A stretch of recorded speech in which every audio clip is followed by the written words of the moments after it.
ایک دن حضور بیٹھے ہوئے تھے، درود پاک پڑھی اللہم صلی علی سیدنا و نبینا و مولانا محمد مبارک صلی اللہ علیہ وسلم الصلاۃ والسلام علیک یا رسول اللہ صلی اللہ تعالی علیہ وسلم۔ ایک دن حضور بیٹھے ہوئے تھے تو چند کافر مسافر آئے حضور کی بارگاہ میں، عرض کرنے لگے یا رسول اللہ علیہ الصلاۃ والسلام، میں فلاں شہر سے آیا ہوں، رات ہو گئی، مجھے قیام کے لیے اجازت دے دیجیے کہ آج رات میں ٹھہر جاؤں پھر چلا جاؤں گا۔ تو دیکھو کافروں پر بھی حضور مہربانی کرتے تھے۔ تو ٹھیک ہے، صحابہ سے کہا ان کو لیے جائیے اپنے اپنے گھروں پر اور آج ان کی خاطر تواضع کر دینا۔ ایک بچہ حضور اپنے ساتھ لیے گئے، مختصر۔ جب حضور ساتھ میں لے گئے، ان کو پوچھا خیریت عافیت، اور بھوک سے نڈھال تھے، بال بیٹھے ہوئے تھے اس شخص کے۔ حضور نے کہا کہ بھوکے ہو؟ ٹھیک، جی حضور بھوک لگی ہے۔ تو حضور نے بکری کا دودھ دیا، تو انہوں نے ایک بکری کا دودھ پی گئے، پھر دوسری کا آیا وہ بھی پی گئے، یہاں تک کہ 7 بکریوں کا دودھ پی گئے۔ کتنی؟ 7 بکریوں کا دودھ پی لیا۔ اس کے بعد پھر جب کھانے کا وقت آیا، کھانا تیار ہو گیا تو کھانا کھلایا، تو ایک انسان کا کھانا کھایا تو پورے گھر کا ہی کھانا کھا لیا۔ اب جب رات کو سوئے تو ان کے پیٹ میں کچھ تکلیف ہوئی، اور تکلیف کی وجہ سے پورا بستر جو ہے وہ خراب کر دیا بول و براز سے۔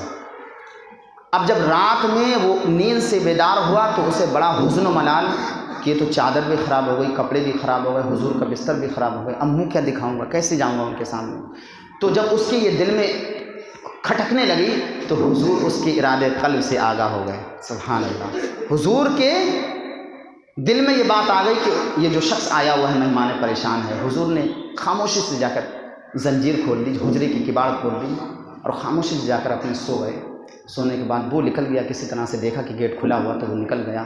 جانے کے بعد میں جب تھوڑی دور چلا تو اسے یاد آیا اپنا تھیلا اور تلوار اور سامان تو وہیں چھوڑ دیا۔ تو پھر پلٹ کر جب سامان لینا آیا تو حضور اس کا بستر دھو رہے تھے اپنے مبارک ہاتھوں سے۔ اللہ اکبر! جب اس نے یہ منظر دیکھا تو اس کی آنکھوں سے موٹے موٹے آنسو گرنے لگے، اور روتے ہوئے اس نے کہا یا رسول اللہ مجھے معاف کر دیجیے، یہ دھوکے سے ہو گیا، اور قدموں میں گر گیا اور حضور پر ایمان لے آیا۔ اللہ اکبر! یہ صفت ہے ہمارے اندر۔ کیا ہے؟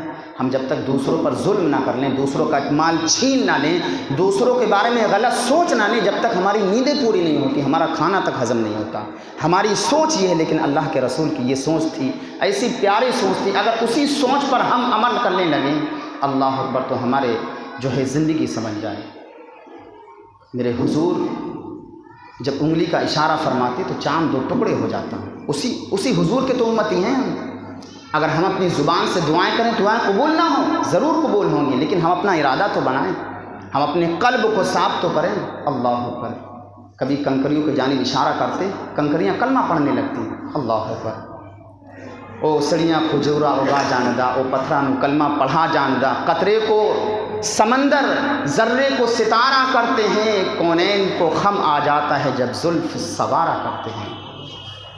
لوگ کہتے ہیں کہ حضور کے چاہنے سے کیا ہوگا؟ میں کہتا ہوں کہ اگر حضور چاہ لیں تو خدا قبلے بدل دیتا ہے۔ حضور کے چاہنے سے کیا ہوتا ہے؟ عقیدہ ہے لوگوں کا۔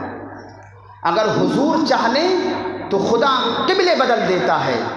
بنو سلمہ کی مسجد ہے، اللہ اکبر، صلی اللہ تعالیٰ علیہ وسلم نماز ظہر ادا کرنے کے لیے حضور تشریف لے گئے تو ابھی ظہر کی 2 رکعتیں پڑی تھیں۔ خاطر آخر میں بات آئی، دل میں یہ خیال آیا کہ اگر مسلمانوں کا قبلہ خانہ کعبہ ہو جاتا تو کیا بہتر ہوتا۔ چونکہ جب مکہ مکرمہ سے مدینہ منورہ کے لیے حضور ہجرت کرنے کے لیے گئے تو پھر اللہ رب العزت نے حکم دیا کہ اے حبیب اب تم بیت المقدس کی جانب نماز پڑھنا، اب خانہ کعبہ کی جانب نماز مت پڑھنا۔ تو جب حضور نماز ادھر پڑھنے لگے تو کفار و مشرکین یہود و نصارہ آپ کو چڑھانے لگے، آپ پر طعنہ تشنیع کرنے لگے۔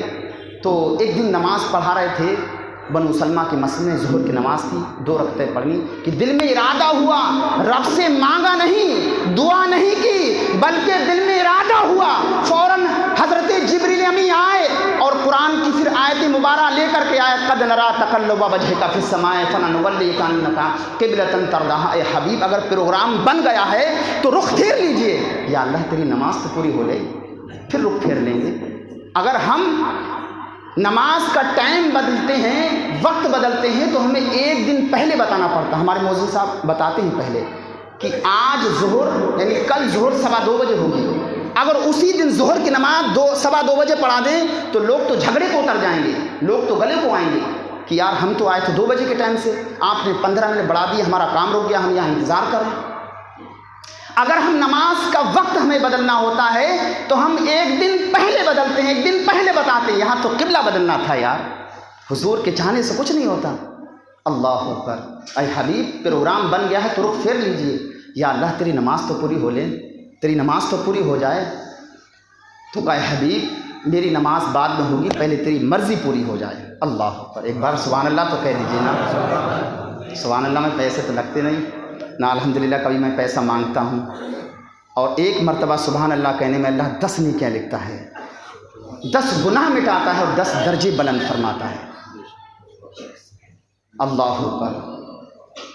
کسی نے کیا ہی خوب کہا کہ وہ شخص اپنا مقدمہ کیسے ہار سکتا ہے جس کے وکیل حضور ہوں۔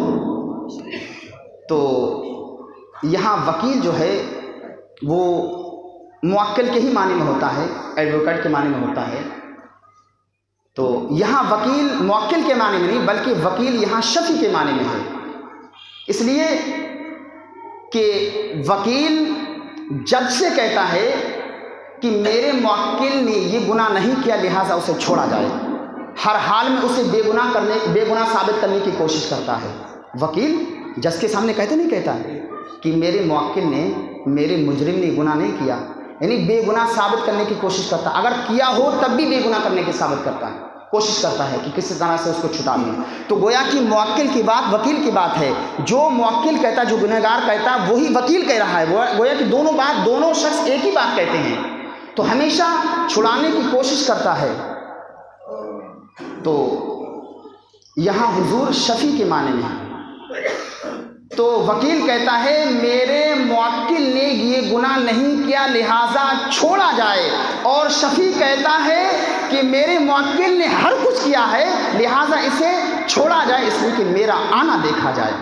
اس لیے کہ ہمارے حضور وکیل نہیں، ہمارے حضور شفیع کہتے کہ اس نے تو سارے جرم کیے لیکن پھر بھی میرا آنا دیکھا جائے، اس کو چھوڑا جائے، چونکہ ہمارے حضور شفیع ہیں۔ حضور خود فرماتے ہیں کہ بروز قیامت میں بڑے بڑے گنہگاروں کی شفاعت کروں گا۔ اللہ اکبر، بڑے بڑے گنہگاروں کی شفاعت کروں گا۔ تو حضور اس معنی کر کے ہمارے وکیل نہیں، حضور ہمارے شفیع ہیں۔ اللہ اکبر۔ حضرت میمونہ بن کردم رضی اللہ تعالیٰ عنہ کہتی ہیں کہ میرے والد بزرگوار ایک مرتبہ حج کے لیے تشریف لے گئے، تو میرے والد صاحب میرے ساتھ تھے، تو حضور کے پاس گئے تو حضور سے کچھ سوال کیا میرے باپ نے، تو میری ہمت نہیں ہوئی کہ حضور کا مبارک چہرہ دیکھوں۔ تو کہتے ہیں حضور کا چہرہ تو نہیں دیکھ سکی لیکن حضور کے مبارک قدم کو میں نے دیکھا۔ تو حضور کے مبارک قدم شبابہ، یہ انگوٹھے کے قریب والی انگلی کو شبابہ بولتے ہیں، کہ میں نے اس کا جب دیدار کیا، جب اس کو دیکھا تو حضور کی انگلی اتنی جمیل تھی، اتنی حسین تھی کہ آج تک حضور کے قدم کی مبارک انگلی کا حسن ہی میرے دماغ سے ہٹتا نہیں ہے۔ اللہ اکبر۔ جس کے مبارک قدم کی یہ برکت ہو تو اس کے چہرے کا عالم کیا ہوگا۔ ہمارا آپ کا قدم کیا ہے کہ جب ہم پیر جماتے ہیں تو بیچ والا حصہ اٹھا رہتا ہے۔ کبھی کسی نے جائزہ لیا، ریت پر جائزہ لیا؟ کسی نے لیا جائزہ؟ جی میں نے لیا ہے کہ جب قدم رکھتے ہیں تو دائیں پیچھے آگے کا حصہ اور پیچھے کا حصہ یہ جم جاتا ہے اور بیچ کا اٹھا رہتا ہے، لیکن حضور کا ایسا نہیں تھا، بلکہ حضور جب اپنا مبارک قدم رکھتے تھے تو برابر ایک دم چھپ جاتا تھا۔ آپ نے پتھر پر دیکھا ہوگا، حضور کا جو مبارک قدم جس پتھر پر پڑ جاتا ہے بالکل ایک دم صاف دکھائی دیتا ہے۔ اور ہماری پنڈلی میں کبھی کسی کو گوشت ہوتا کسی کو نہیں تھا، حضور کے پنڈلی میں گوشت نہیں تھا لیکن جب رکھتے تھے تو پورا جم جاتا تھا۔ اللہ اکبر، یہ حضور کے حسن کا عالم تھا۔ ایک دن ایک صحابی رسول حضور کی بارگاہ میں آئے، حضرت بابسا، تو مجلس رسول لگی ہوئی تھی اور عاشقوں کا ہجوم تھا، تو حضرت بابسا آئے اور آ کر کے بیٹھ گئے محفل میں۔ تو حضور نے کہا بابسا قریب آؤ، تو کہتے ہیں میں اور قریب آیا. پھر حضور نے کہا اے وابسہ اور قریب آؤ. تو میں اور قریب ہو گیا. پھر وابسہ سے حضور نے کہا اے وابسہ اور قریب آؤ. تو میں اور قریب ہو گیا اور میں کہنے لگا میں اس قول پر حضور کے قربان نہ جاؤں کہ حضور کی میں اتنے قریب ہو گیا کہ میرا گھٹنا حضور کے گھٹنے سے چھو گیا. اور حضور نے ارشاد فرمایا کہ وابسہ کوئی سوال پوچھنے آیا ہو؟ جی حضور سوال پوچھنے آئے ہو. جو پوچھنے آؤ پوچھو گے یا میں بتاؤں کیا پوچھنے آئے ہیں؟ سبحان اللہ. جو پوچھنے آئے ہو پوچھو گے یا میں بتاؤں کیا پوچھنے آئے ہو؟ کہا حضور پھر تو کمال ہو جائے گا اگر آپ بتا دیں. تو حضور نے ارشاد فرمایا تم خیر اور شر کے بارے میں پوچھنے آئے ہو کہ اچھائی کیا ہے بھلائی کیا ہے.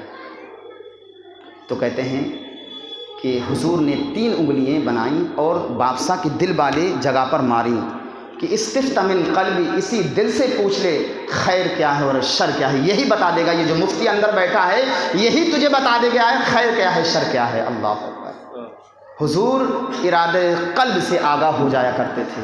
یہ دل پارٹس اللہ نے اتنا عمدہ بنایا. اگر کوئی انسان گناہ کر لیتا تو بار بار اندر سے ملامت کرتا تو نے کیا کر دیا.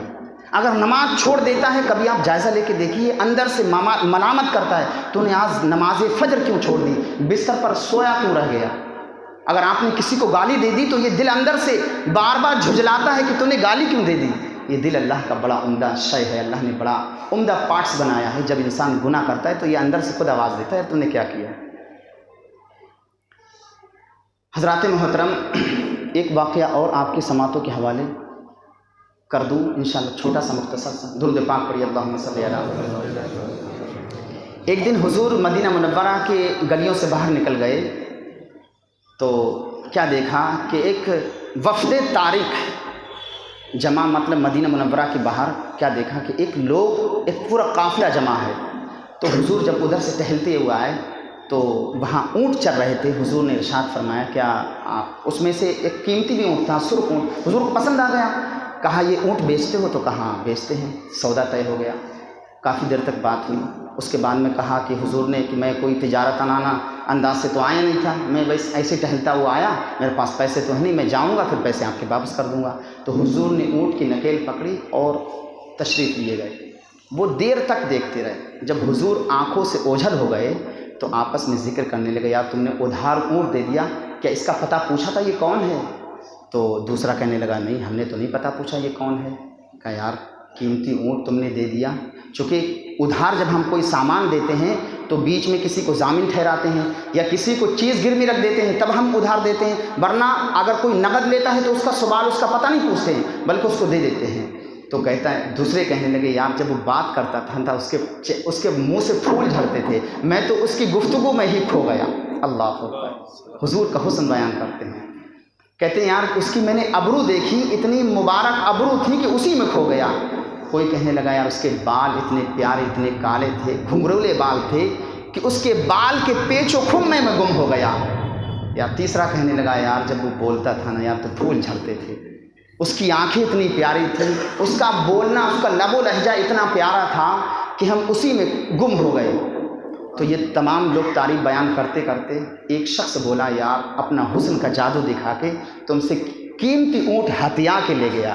جب یہ کہا نا ہتھیا کے لے گیا تو پردے کی آڑ سے ایک عورت بیٹھی ہوئی جو قبیلے کی سردار کی بیوی تھی، اس نے پردہ ہٹایا، کہا خبردار اگر کسی نے یہ الفاظ کہے انا ضامنۃ لثمن جملکم، میں اس اونٹ کی ضامن ہوں، اگر وہ تیری قیمت نہ دینے آئے تو مجھ سے لے لینا اور میں اس کی قیمت دے دوں گا.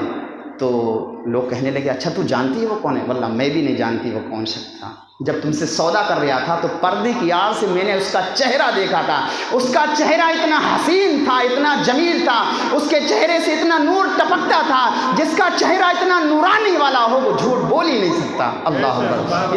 اتنی بات ہو رہی تھی کہ حضور کا ایک غلام لے کر کے آ جاتا ہے قیمت، اور قیمت لینے کے بعد میں وہ کھجوریں دیتا ہے اور کہتا ہے یہ حضور نے ضیافت کے لیے آپ کے لیے کھجوریں بھیجی ہیں.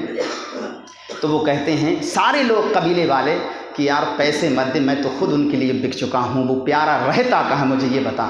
تو کہا وہ دیکھو سامنے جو کھجوروں کا جھنڈ دکھائی دے رہا ہے مدینہ منورہ، وہاں میرا محبوب رہتا ہے، میرا آقا رہتا ہے. یہ سارے لوگ جا کر کے علامہ زرقانی یہ واقعہ لکھتے ہیں کہ سارے کے سارے جا کر کے پورا وفد جا کر کے حضور کے ہاتھوں میں بیعت ہو جاتا اور مسلمان ہو جاتا. یہ حضور کا حسن ہے. اگر ہم بھی حضور کے نقش قدم پر چلیں انشاءاللہ ہماری بھی عزتیں ہوں گی, عظمتیں ہوں گی. اللہ رب العزت کی بارگاہ میں دعا ہے کوئی بیان کرنے میں خامی ہو گئی اللہ اس کو معاف فرمائے. آمین ثم آمین. حق لا الہ الا اللہ. آپ لوگ سنت پڑھ لیجیے. السلام علیکم.